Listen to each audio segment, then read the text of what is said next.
Hi, I'm Ella. I'm 32. I am from Edinburgh, where I've lived for 12 years. I'm originally from London, where I lived before that. I came up to Edinburgh to study at university.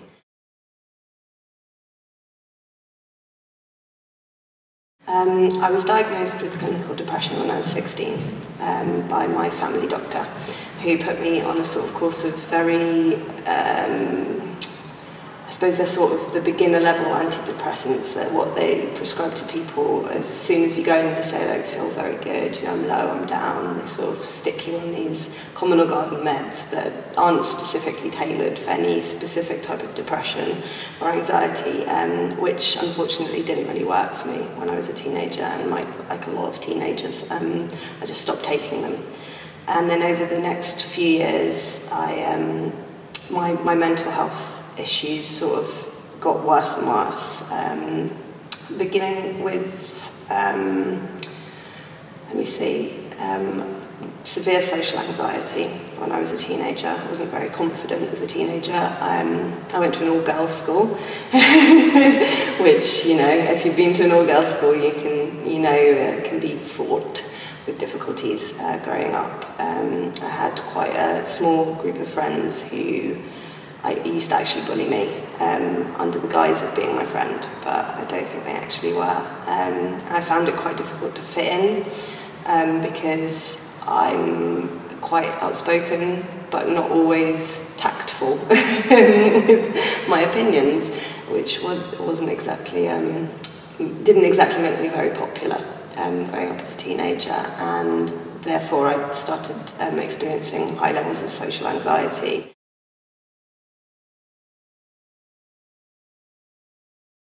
During this time, I grew up, I went through A-levels, I went to university, I moved 500 miles away from London to be in Edinburgh because that's the degree that I wanted to do. Unfortunately, you know, all my problems, my mental health issues came with me.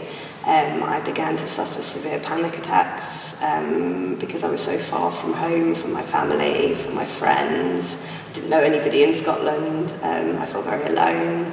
I developed what I didn't know at the time was a severe OCD, where I began to think that people were trying to poison me, put drugs into my food, into my drink. So I stopped eating, I stopped sleeping. At one point in my halls of residence, I slept in my cupboard because I was so afraid that people were basically out to get me. However, once I finished university and I sort of didn't have the focus anymore of my degree, I began to use things like alcohol and drugs to kind of numb the feelings that I had about myself, which was mainly, what do I do now? Where do I go? Who am I? You know, all the things that happen after university. Will I get a job? Will I be able to be successful in the degree that I've just qualified in? Was everything a giant waste of my time and my parents' money?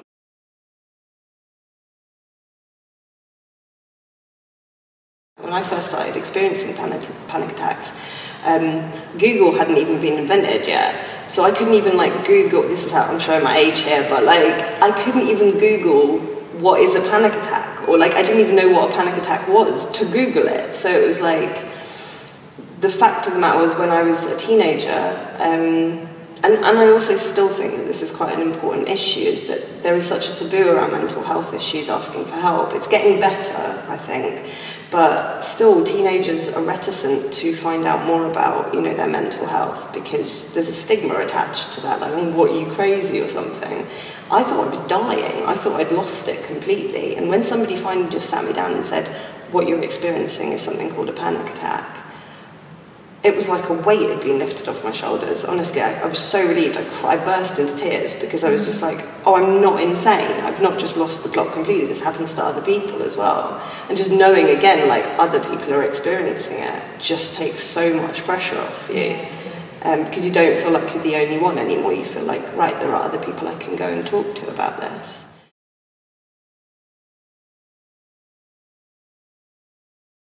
So basically, yeah, I developed an eating disorder which started off with just limiting my food intake to under 500 calories a day. Of course, I didn't count in the booze on top of that. And also I felt very out of control at that point. When I was restricting food, I felt more in control, but every time I had a binge cycle, I would feel very bad about myself. And that's sort of, again, something that's stayed with me right up into my, to present day. I'm happy with the way I look, but I have a tendency to sometimes feel bad if I finish a full plate of food. If I eat a food that I've deemed to be bad, I will start feeling quite upset with myself. In times of stress or upset or depression, I will stop eating completely. And that comes and goes, but I think I've spoken to quite a few women who've experienced eating disorders in their lifetime, and once it's there, it's really hard to get out of that sort of cycle of thinking. And again, this is something to do with like the amount of education surrounding eating disorders. Apparently 65% of women and girls have an eating disorder of some type. And I think, again, that's a lot to do with the media and the representation of women in the media as sex objects and how they are objectified, and there is a sort of ideal body type.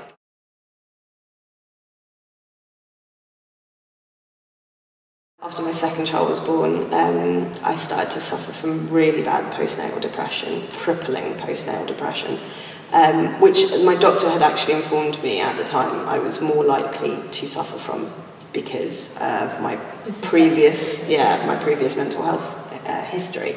However, I didn't realise how severe it was going to get, and after my father passed away, I just fell into an absolute despair. Wouldn't talk to anybody about it. If I did talk, it was only when I was very drunk, and even then it would just be crying, inconsolable, what I thought was an outpouring of grief, but was really just me kind of not knowing what I was doing with my emotions. When my second son, by the time he was about a year old, I couldn't even hold him anymore. I was afraid of him. I couldn't look at him. If he started crying, I had to leave the room.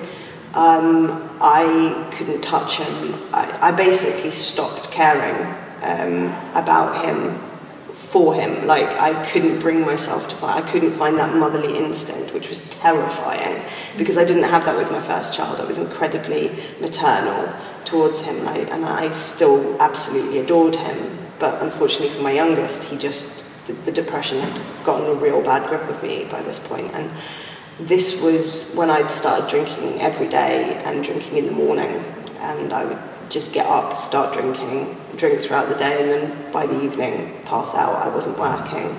I was sort of said to my family, it's 2 children, I'm a full-time mum, but really it was just me kind of crawling through the days with my depression and my reliance on this substance.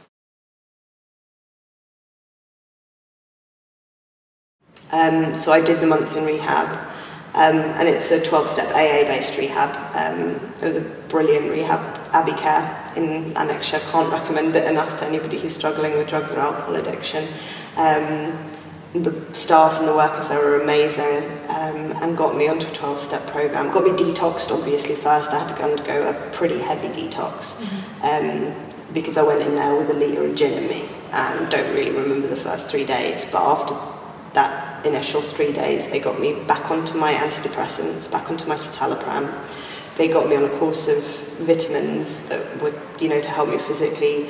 We would have group therapy every day and individual therapy and, excursions and stuff out to, walk around in nature and things like that. And just talking to other addicts was really helpful. Talking to other people with mental health issues was incredibly helpful. And I came out and started attending AA meetings regularly. I go to about 6 meetings a week now. I have a therapist who I see on a bi-monthly basis, who's part of the aftercare from my rehab facility. I take my medication, I take my antidepressants. I talk about my problems a lot more. I talk about my feelings and my emotions. I see my children 3 times a week, if not more, on the holidays. I speak to my family again. My sisters came to visit me over August, which is the first time my sisters have visited me or wanted to be around me or in my company for about 5 years, because my mental health issues and my depression and my drinking had gotten so bad that I had just driven everybody away.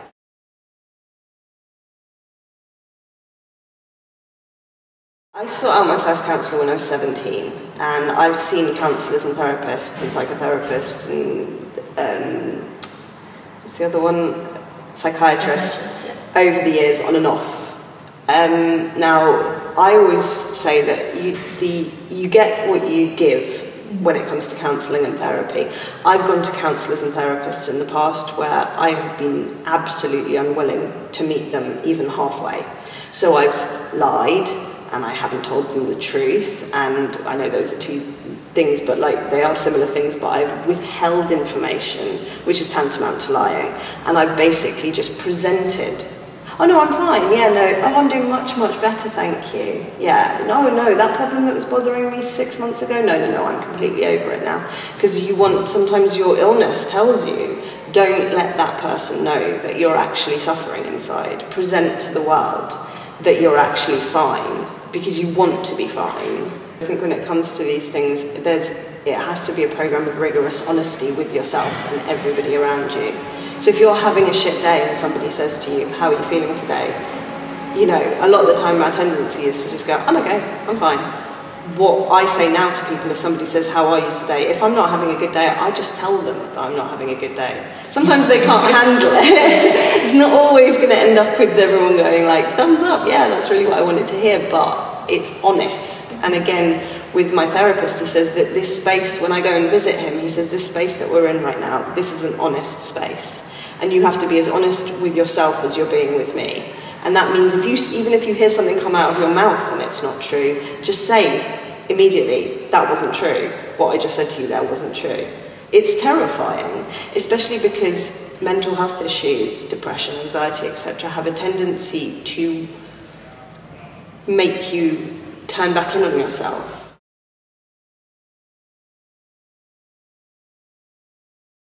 Your family and friends, if they've never experienced it, they can't understand what it's like for somebody with depression, somebody with an eating disorder or an addiction.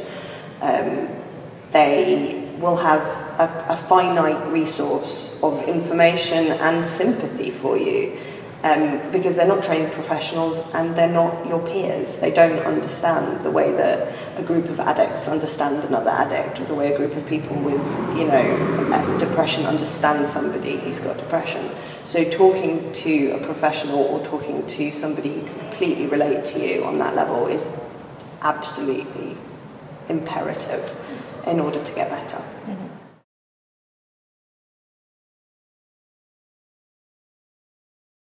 It's interesting because I think we've got a generation of people, of teenagers, young people now, who are growing up with a lot more kind of liberal views around a lot of things that used to be bigger taboos than they are. And mental health is one of those things. I think also things like sexuality, gender, feminism, all those things seem to be on places like Tumblr and Instagram, places like that. There seems to be a platform for young people to talk about those issues in a way that was never discussed when I was a teenager. Go to your doctor, speak to a friend, speak to somebody you might think has a similar experience to you. Go online. I know that sounds really weird, but like on places like Tumblr, there's constantly people putting up helplines for people with depression and mental health issues. Just to see something like that might be a lifeline for somebody. Suicide hotlines, things like that, just to see that as you're scrolling through your dashboard is amazing, because it just means that there's somebody out there that's like, I want to help. If you're in trouble, I'm here to help.